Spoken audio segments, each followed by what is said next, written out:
Hi, it's Patrick Hutzel from IntensiveCareHotline.com, where we instantly improve the lives for families of critically ill patients in intensive care so that you can make informed decisions, get peace of mind, real power, real control, and so that you can influence decision making fast, even if you're not a doctor or a nurse in intensive care. This is another episode of Your Questions Answered, and in last week's episode I answered another frequently asked question from our readers, and the question last week was: how long can a critically ill patient stay on life support? You can check out the answer to last week's question by clicking on the link below this video. In this week's episode of Your Questions Answered, I want to answer another question from one of our readers, and the question this week is: my 32-year-old girlfriend is in intensive care. She stopped breathing after a heroin overdose. She's having seizures and is in cooling therapy. Will she need long-term care? This question from Chris is an excerpt from a one-on-one email counseling and consulting session with me. So, Chris describes the problem he faces with his girlfriend as follows. Hi Patrick, first and foremost I would like to take this opportunity and say thank you for everything. Your videos have been a huge help, and your help and quick response with this would be much appreciated. Okay, so here is where we start. On June the 8th, my girlfriend was admitted to intensive care. She has a bad heroin habit that was the cause of all of the issues. On June the 8th, she complained about breathing problems, and she asked me to take her to the emergency room. So I did, and we left. On the way to the hospital, maybe 3 minutes away, she stopped breathing. I carried her into the emergency room, where they were able to revive her and do CPR. CPR stands for cardiopulmonary resuscitation. My girlfriend is 32 years of age, and the doctor said the CT scan has come back normal. As far as how long CPR was required, I'm not 100% sure, and yes, she most likely did lose oxygen to her brain for more than 3 minutes, but no more than 5 minutes. They then told us she would need therapeutic hypothermia for a full 24 hours. Once the rewarming process started, they noticed from the EEG that she was having seizures. They gave her anti-seizure medications along with midazolam. They were able to control the seizures and started to wean her off the midazolam. They then did a tracheostomy 2 days ago and put her on propofol. She's now on 28% oxygen, and all her organs are working fine. Now, here we are today, and the doctors don't tell us much other than that we're going to need long-term care, and it's going to take my girlfriend longer than expected. My worry is the state she's in right now. Her eyes are open, she jerks her head around, moves her legs, she randomly cries or smiles. But it's like she doesn't hear or see us.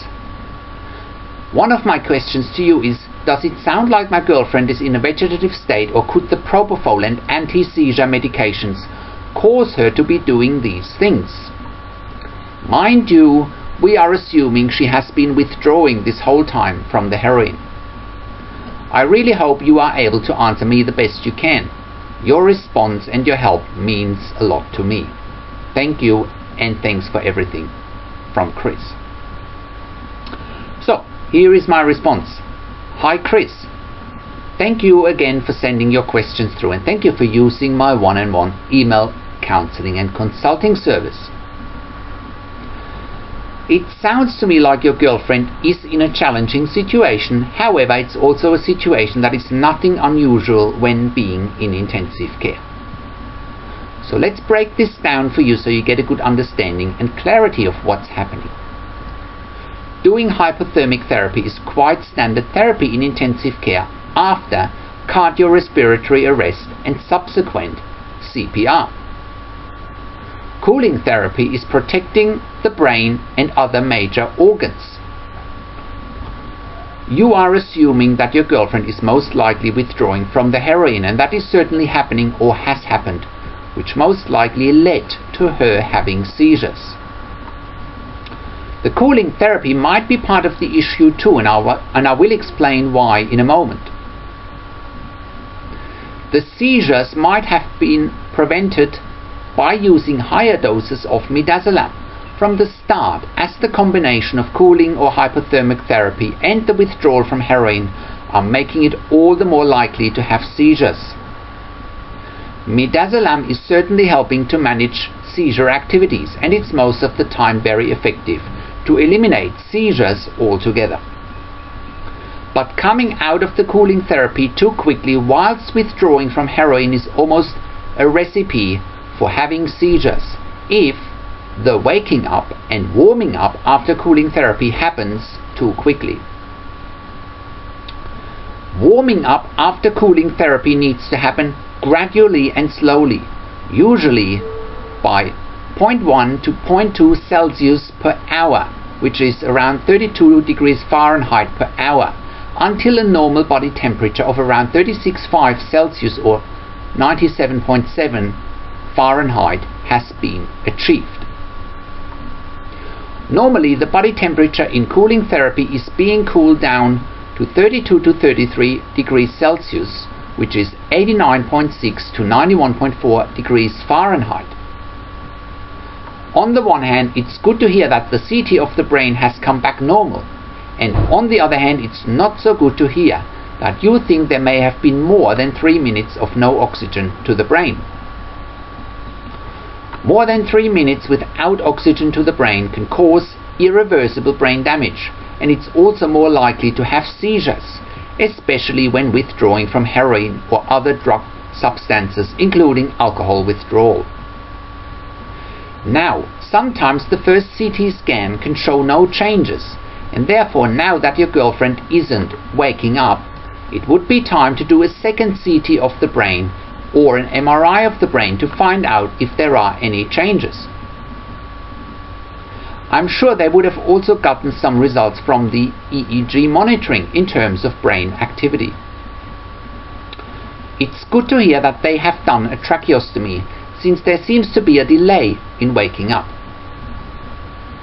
Again, with your girlfriend having been in an induced coma, with your girlfriend withdrawing from heroin as well as her having had the respiratory arrest, and potentially no oxygen to the brain for more than 3 minutes, it's good to hear that she's got a tracheostomy.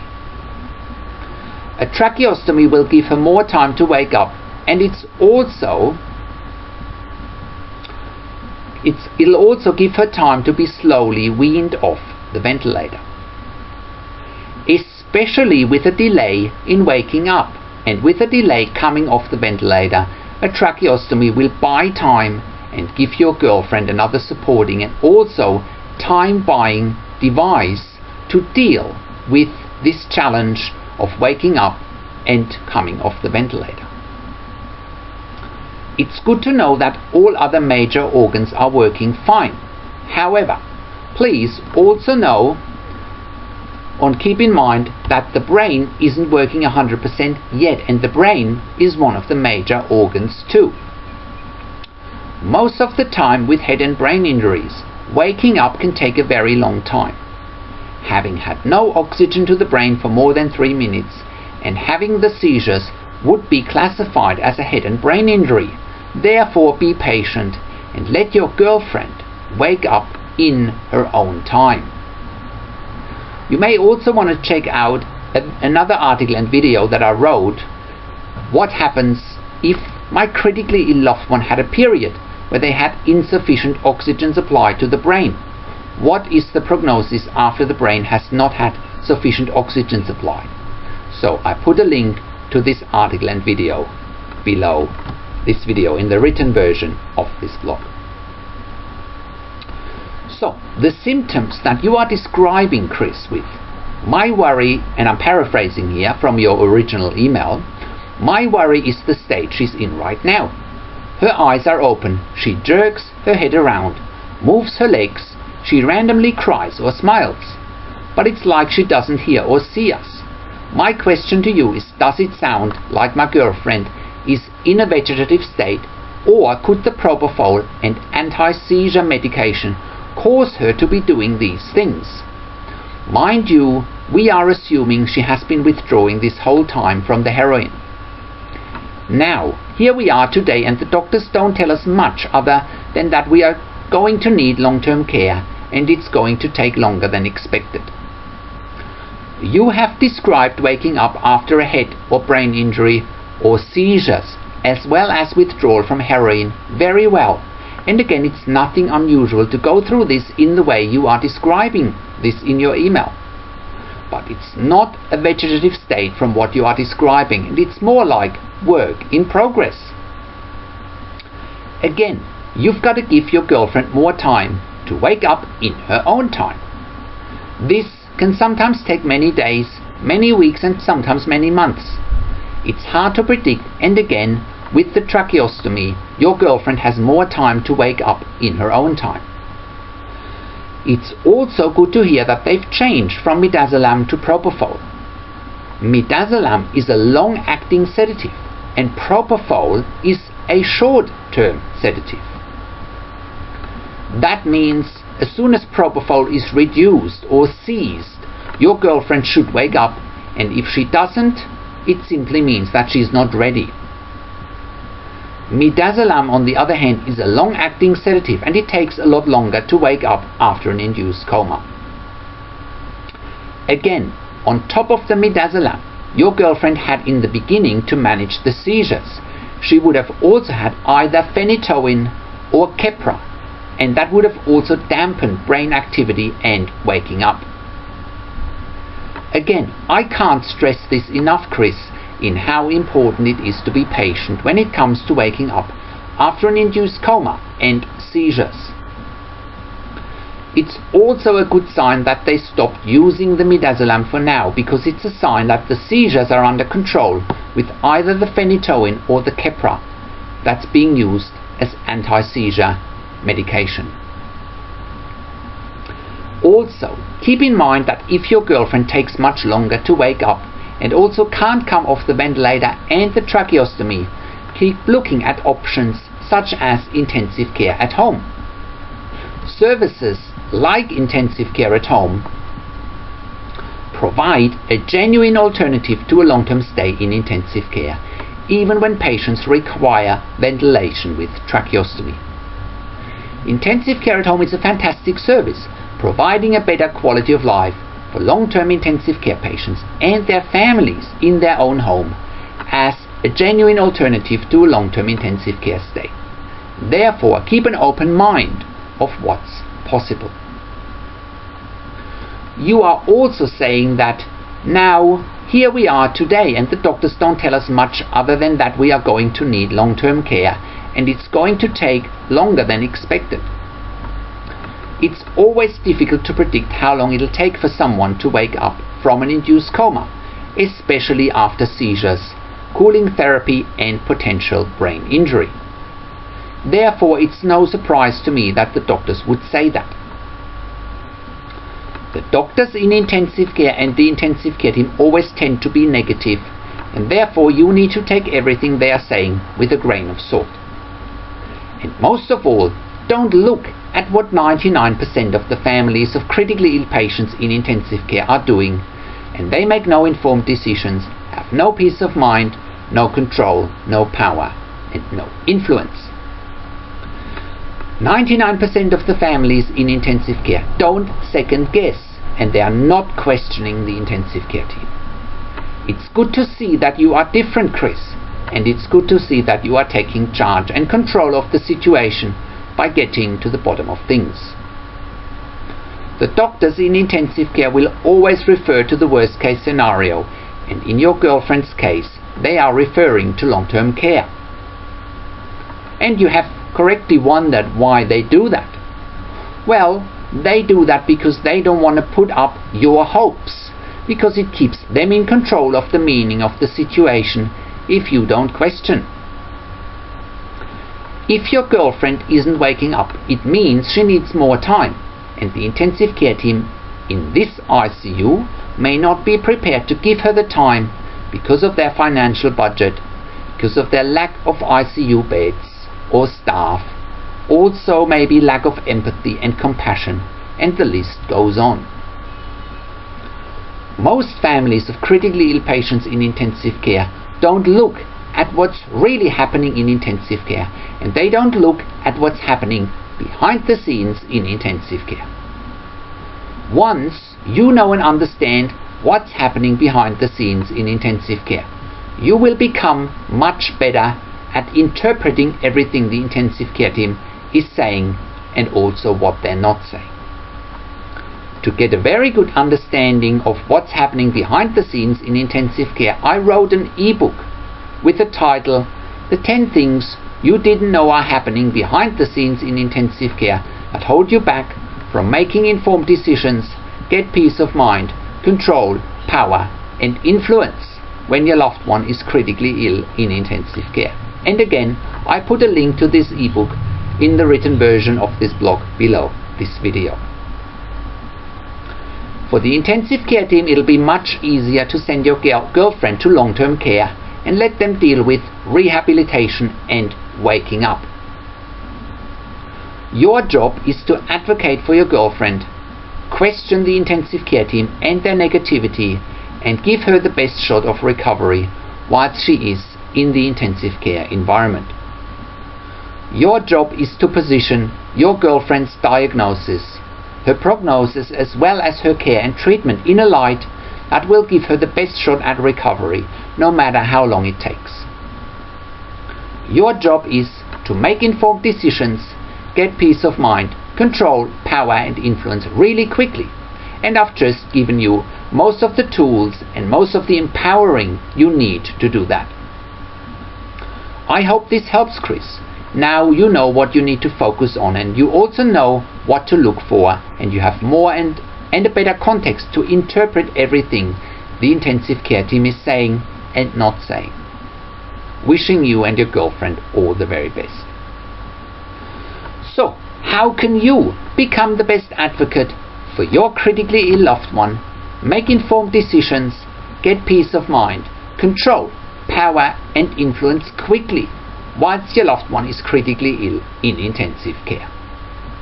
You get to that all-important feeling of making informed decisions, get peace of mind, control, power and influence when you download your free instant impact report now by entering your email below. In your free instant impact report, you learn quickly how to make informed decisions, get peace of mind, real power and real control, and how you can influence decision making fast whilst your loved one is critically ill in intensive care. Your free instant impact report gives you in-depth insight that you must know whilst your loved one is critically ill or is even dying in intensive care. Sign up and download your free instant impact report now by entering your email below. In your free instant impact report, you learn how to speak the secret intensive care language so that the doctors and the nurses know straight away that you are an insider and that you know and understand what's really happening in intensive care. In your free report, you will also discover how to ask the doctors and the nurses the right questions. Discover the many competing interests in intensive care and how your critically ill loved one's treatment may depend on those competing interests.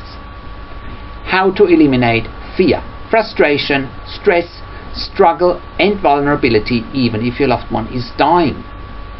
You get 5 mind-blowing tips and strategies helping you to get on the right path to making informed decisions, get peace of mind, control, power and influence in your situation.